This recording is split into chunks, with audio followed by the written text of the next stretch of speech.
But Greg, haven't you already had a shopping list episode?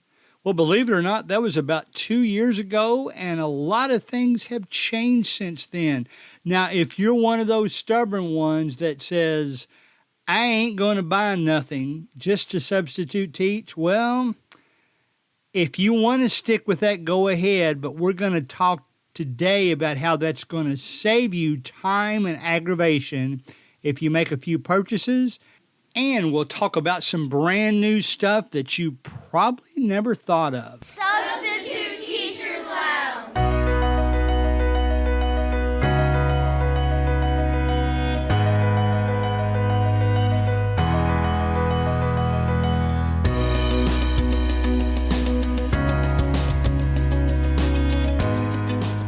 All right, full disclosure, some of you will hear an ad today about halfway through the show, and guess what?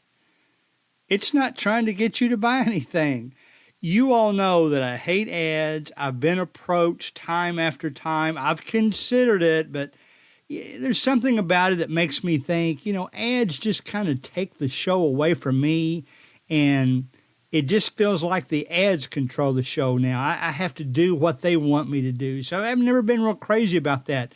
But my publisher, Buzzsprout, has started a new thing where we can add an ad for another podcast.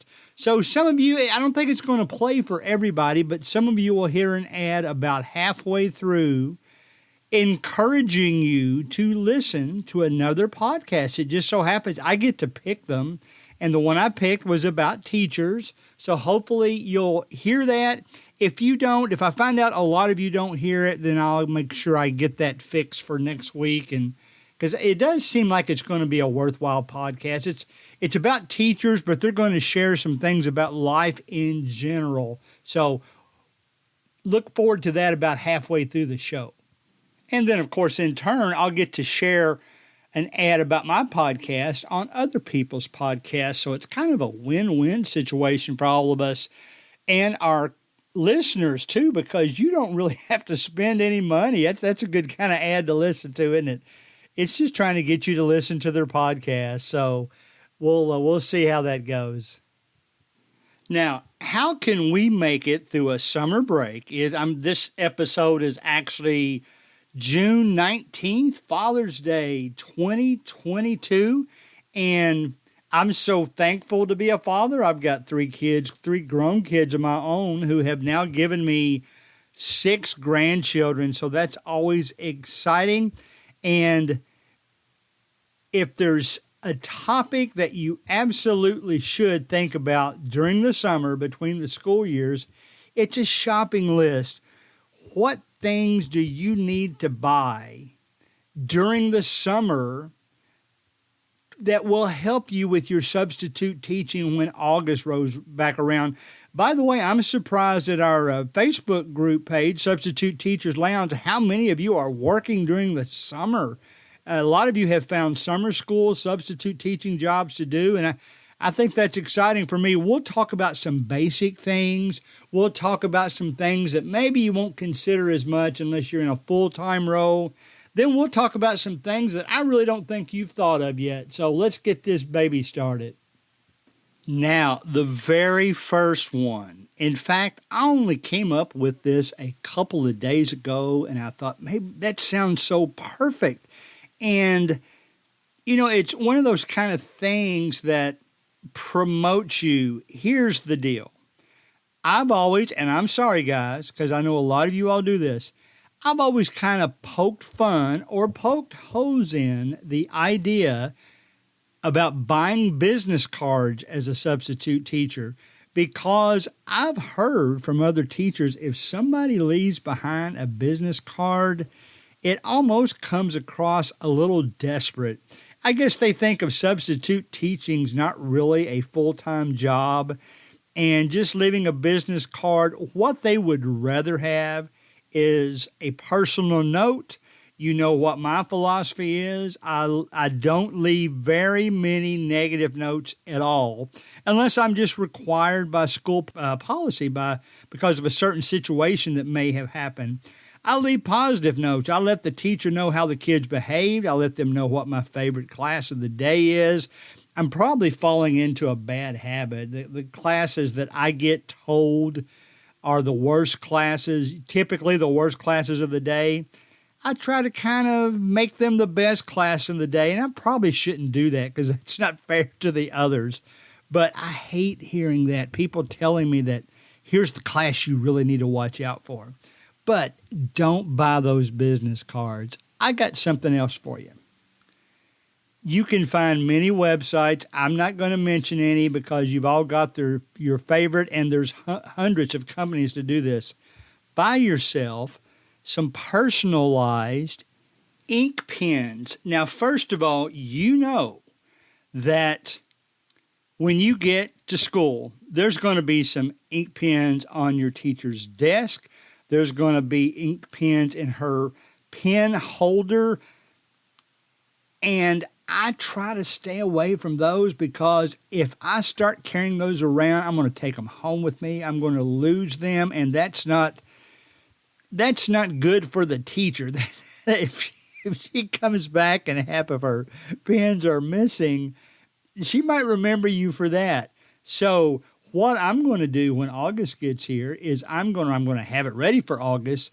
I'm going to order me some personalized ink pens that just say something to the effect. Now, it's going to be different for all of you, but you want to keep it simple. You don't want something that people see all the writing on it and they say, well, I'm not going to read all that. Just Greg Collins, substitute teacher, phone number. That's all you need. Your teachers are going to want to text you, might want to call you, but in my case, I bet I have at least 20 teachers that text me all the time. Sometimes they just text me about how did class go, but most of the time it's to sign me up for a future class. So I don't like business cards, but leave a couple of these personalized pens. They're going to really think that's pretty doggone cool, okay? They come back, they see a personalized pen, leave it in a prominent place without being too obvious. But if they see that pen that says Greg Collins, substitute teacher, phone number, they're going to think, well, that's kind of cool. And now I have an ink pen I can use instead of a business card that I'll probably just throw away or that I'll probably lose or that I'll just enter into my phone anyway and toss. So consider that. Look at the companies that make personalized pens. Plus, what I do now is I clip a pen. I don't care what kind of shirt I'm wearing. I normally clip it either between the buttons on my shirt or even at the top of my collar. Now, some of you ladies probably don't dress the way I do. Some of you men probably don't dress the way I do, but regardless, find a good spot for your pen that you can get in the habit. I've gotten in a habit pretty good because I do it when I'm a volleyball referee. I try to put my pen in a spot where it's kind of like a quick draw. You know, you can slide it into your pocket, pull it right back out without having to fumble around for it. Get in the habit of doing that so you don't have to take the teacher's pens, but get some of your own personalized ink pens. And, maybe you even want to, I know the younger kids especially, they'd probably think that's kind of cool too if, you give them an ink pen. If somebody requests an ink pen, maybe they're doing something that requires a pen instead of a pencil, you have that ready for them. You can give them one of those too. And I think that will something I'm going to try this year to see how it goes. So first new thing that I've never talked about before, get yourself some personalized ink pens that have all your contact information on there, but not too busy. You want it to be quick and done. And I think that'll be a great idea as we get into the new year. Now, the other thing, and I'm assuming most of you that, especially those of you that teach elementary school, which I think I'm going to try to dabble with a little bit this August 2022. I've never done it before. I've done a lot of middle school and high school. But since sixth grade's my favorite, I'm thinking, well, maybe I could try fourth or fifth. I wish when the elementary schools, or any schools for that matter, when they post an assignment, you actually know what grade you're in. And we've got episodes about being a detective and looking at the various information that may be publicly available to try to nail it down to what grade and subject you're teaching. But a lot of you probably carry a bag or I have more of a, in fact, it's not more of a anything. It is actually a laptop sleeve. I used to carry more of a, in the old days, my mom always called it a satchel. But mine is just kind of a laptop sleeve, but it's got a couple of pockets on it. All I put in there is, in fact, my laptop. But the thing that I hate not to have when I get to a classroom are dry erase markers. Put that on the top of your list. They're dirt cheap. You don't even have to get up out of your chair. If you're driving right now while you're listening to this and somebody else is in the car, have them order you, go to Amazon and order you some dry erase markers, multicolor right now. Here's why. If there's one thing in the classroom that gets lost or goes hidden, I don't care how high the teacher has hung it up on the board, you need to get you some dry erase markers. You need to write your name, have it on the board. If you're one of the first name people like me, I know I'm in the minority, put that underneath, talk about it a little bit. They think that's cool. Right up there, you might have heard a little catchphrase the day before. I've got a few in my pocket that I like to write up there. The loose ones, not the serious ones, but the loose ones, maybe something that gives them just a smile. It doesn't have to be a chuckle, but a smile. I've heard of some teachers, and I kind of like this idea. I don't know if I'll ever get myself motivated to do this, but if you have some good pictures of yourself that shows your personality and you want to get those, I was going to say shrink wrap, but the wrapping, I don't know why I can't think of that word right now, the plastic wrap that goes around your documents so that you can hang them on the wall. Make a couple of those that represent your personality. Put those on the dry erase board right underneath your name. Just remember to take them off at the end of the day. I like that idea. I think I'm going to try that in the future too. But first on the list, and this was on the previous list, and you just got to make sure now that I would try to get out of the habit of laying your dry erase marker on the shelf next to the whiteboard. Don't do that because then you'll leave it behind. Throw it back down in whatever bag you're carrying and have it for the next day. But the first thing, make sure you get some dry erase markers. Now, here's where the stubborn part comes in. I'm going to encourage you to spend maybe $6 or $7 and buy you a box of cheap pencils. You can get new pencils with erasers, even pre-sharpened, so that you don't even have to mess with a pencil sharpener. You can get them from Amazon too. Definitely less than $10 for a gross. I've done that. So if you shop around, look around, get some of those. Now, the reason I say the stubbornness might set in, you might think that's not my responsibility to get those kids pencils. They're supposed to bring pencils every day, and their regular teachers tell them that too. But here's why I did it. I got tired of getting interrupted trying to find a pencil for somebody that doesn't have one. Now, you can be as stubborn as you want to. You can say you should have brought your pencil. You should have had one when you started class today. Doesn't matter. They still need a pencil. We've got to get them something to write with. So keep a gross of pencils. Now, if you're not in a long-term situation, you can't take the whole box in, but throw maybe 10 into your little substitute teacher bag when you go in the morning. Have those and just hand those kids a pencil. That's not going to cost you that much, and it will reduce the interruptions. You don't have to stop every few minutes. It reminds me of the story, my first long-term role. The pencil sharpener in there was broken, so the teacher had told them she didn't want them messing with the pencil sharpener. If they needed their pencil sharpened, to come up to her and she would do it. Now, when I got to long-term role, I got tired of that. That's even a bigger interruption than just looking for a pencil. So I also bought a cheap electric pencil sharpener from Amazon. I even found one that, look around for what you like, but it was very small. It was made so that they could just hold their pencil down in the top of it, and it stopped automatically when it was sharpened. wasn't near as noisy. It was electric. You have to plug it in. Consider those two items just to cut down on the headaches and the delays so that you don't have to wait and you don't have to be interrupted while your class is going on. Now, here's another one that's good. It shouldn't be controversial. It's not that serious. But I buy candy. Now, I usually buy like a bag of Jolly Ranchers, something that's very cheap to bring in, because I have found that when I go into the Skittles environment, there's enough kids that I teach that have braces that can't even eat them. If you get into the chocolate side, chocolate is always some of the more expensive candy if you can buy, and unless you buy the cheap kind, and the cheap kind just doesn't taste the same. So I like to stick with Jolly Ranchers. It's a cool name. It's a nice brand of candy. It's always sweet. Yes, there's sugar, but buy some of those, and you can make an excuse to hand out to as many kids as you want.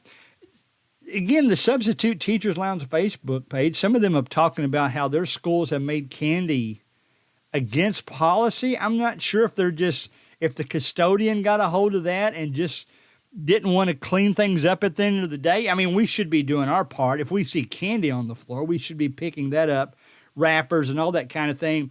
When I was watching the College World Series, and I should remember who this is, maybe it's Oklahoma because they won it, the College World Series of softball. Anytime a player hit a home run, I thought it was so cool that when that girl rounded third base, that the third base coach tossed them a Jolly Rancher. It was a tradition, and the camera was always on her because the ones, televising, calling the game, they thought that was cool too. They would reach out their right hand, and it's kind of funny. I saw they always caught it, except maybe the last time I watched it, and it bounced out of her hand, and she just laughed and kept on running. But try that in class. I mean, if somebody comes up with a clever phrase, a clever answer to the question, well, then lob them a Jolly Rancher. They'll think that is so cool. And guess what? You know what I'm going to say? I don't even have to finish my sentence. Once the kids see that you're throwing out Jolly Ranchers, they're going to try to come up with something clever to say. Then you might be in a tough situation. If you don't think it really warrants one, well, then you'll have to make a decision which way to go. But buy some candy. Get over the stubbornness. Buy some candy. Let those kids, it's amazing how much more they'll do for you just by getting a Jolly Rancher that probably costs, a penny or two by the time it's all said and done. So that's the next thing. And that's the last of the normal stuff. I still got a whole bunch of stuff here because if you have some time at the end of class, have some things in your pocket. There's a whole episode. It's probably been 2 years old too, but all of that's still good. Listen to that one. I should have taken the time to write down episode numbers, but we're up to 170 of these things. I'd rather you take the time to peruse all the titles, listen to the ones that you like. Most people listen to the discipline ones first. That's why they're in our top 5, and then they'll go from there. But if you're looking for a topic, I've got 160 episodes. We've covered, oh my goodness, so many things now. When I get back into school, probably the episodes are going to be about what happens in school that week that might have been unique. But regardless of that, for those last few minutes of class, have some little pocket games. You can buy little pocket games for $5. Maybe get a couple of them. It's too big to lug around, so I would only do it if I knew I was going to be in there long term for a while. I've got this cool wooden baseball game that's got like a pinball machine. It's wooden though. It's open at the top. You pull the plunger, shoot the pinball, you hit a button to swing the bat, and you try to knock it through the home run hole. I don't care if you're a boy or girl. They love that. If you've got some time left, they'll fight over that. I've taken that to adult parties where they fight over that. But any kind of cool activity, and I'll get away from the purchase side on this. If you've just got some cool activities that they always enjoy getting involved with, do that, and that will make them look forward to the next time you're back too. Now, these next few I'll put into the not necessary but nice to have items. First of all, and again, there's an episode about this, the escape rooms that you can design in Google Forms. First of all you have to do is get on the internet. You know, teachers pay teachers. That's a popular site. You can find escape rooms on there. You can make them social. You can make them related to the topic. You can buy a bunch of them for about $10. Basically, they have to answer the questions on one page, and it won't allow them to go to the next screen unless they get their answer correct. That's always fun. Escape rooms are fun. I know some people that design their own. One of our podcast episodes is about that. I've designed some of my own. I have used a template. But if you're just looking for some specific ones, you can buy them and they're ready to go. One thing that I also buy are the dummy books. Any subject. You know, I've been substitute teaching now since November of 2018. The first year I retired, so in just a few months, it'll be 4 years, and there is rarely any class I go into now where I have not taught the subject, at least for a little bit. So when those dummy books go on sale, like Math for Dummies, Algebra for Dummies, whatever, I buy them. I mean, I get that Amazon email every morning that tells me what's on sale from $1.99 to $4.99. If there's a dummy book in there or something similar, I buy those books. And the great thing about that, Amazon's got those algorithms that once you buy books, that's the type of book, the genre that it will share with you from that point forward. So look for those dummy books. It's an easy and cheap way to brush up on the topic. Nobody likes to substitute teach and walk in a room and not have any idea what the kids are talking about. I've done that with some science classes. I keep using valence electrons as my big example because even though I felt like in my mind I knew what they were, I didn't think I did a really good job of explaining to the students what they were. So buy you some dummy books, and that will keep you more comfortable. Buy them in advance. You'll teach that class eventually, so you might as well have a little background. And then, especially if you know the topic of the day the next day when you're substituting, you can look up that specific topic. I buy mine on Kindle so that I can just type in a word and search for it. Then the last thing that I'll mention is a microphone and a camera, a webcam. Now, you might think I've lost my mind. I bought mine because I had to teach full-time in the year of COVID, and half of the year was either virtual or half and half. So you pretty much had to have one. If you depended on just the camera on your laptop or whatever, or maybe not even a camera, maybe you were just using a desktop, that's really inconvenient. Now, granted, I buy some decent microphones because I do podcasts, but it's kind of cool, especially if you long-term teach, to go in there with a microphone and a camera from time to time, especially a microphone. Clear it with the school. Every school I've talked to has allowed me to do that. I saw a cool microphone just this morning called the Joby Wavo Pod, JOBYWAVO Pod. It was advertising it for Father's Day. Now, I do think it's right around $99, which is kind of on the expensive side, especially for this purpose. But it's really cool looking. It looks really nice sitting up there. And you can have some fun, again, at the end of class, interviewing students, getting their feel for what you're doing that day, interviewing them and about what they think of substitute teachers. Maybe even if it's okay with the school, get into a little TikTok every now and then. That's what they like to do. And then, of course, webcams. Webcams have really gotten competitive, so you can get a webcam for next to nothing. You need those smaller USB attachments on most of the computers now, and I'm looking at a bunch of them right now. I have some that are converters too, where you can convert the USB to the smaller USB-C, I believe it is they call it. Buy some of those. It just adds a dimension on occasion, you're not going to use it every day, but on occasion, it adds a dimension to what you're doing in that class. So, guys, that's a pretty good shopping list. I know I've left something off. I wish you would tell me at gregcollinssubstitute@gmail.com or go to our Substitute Teachers Lounge Facebook group.